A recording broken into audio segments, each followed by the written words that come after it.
Why was it a no-brainer all of a sudden that you're just looking forward to the next workshop? What gave you that feeling?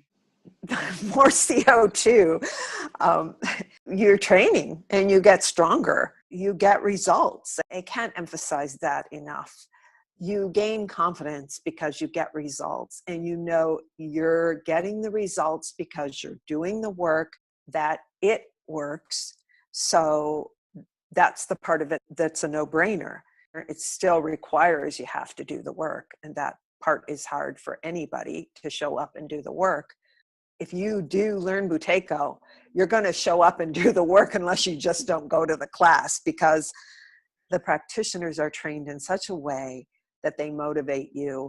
And the way the group is structured, you want to do the work and you forget about the fact that it's hard because you're doing it there together. You're teaching yourself that you can overcome the difficulty by doing it and doing it and doing it. But holding your breath doesn't really get any easier. You become skilled at it for sure. I'm not sure I'll ever fall in love with holding my breath. I love that I can hold my breath, and I love that I know I have that skill. There's such a freedom in that, and there is such a confidence that I feel I possess in terms of caring for myself.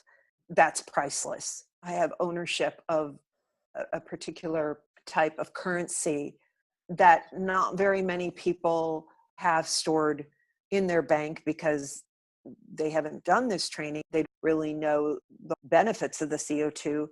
This breath holding is difficult, as you say, but it's so easy to emphasize the difficulty. And the thing that we're getting when we do the breath holder is more CO2. Now, part of the skill is getting the more CO2. That's the most important thing for getting the result. We always have to keep coming back to the emphasis, more CO2.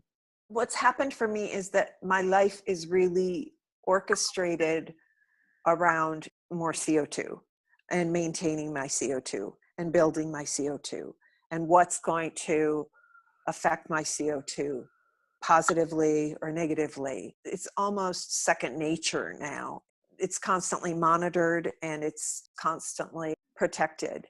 If I'm going to do something and then I notice my CO2 go down, I'm going to make some effort to restore it. And to move through the world that way is quite liberating. And I got that from the training.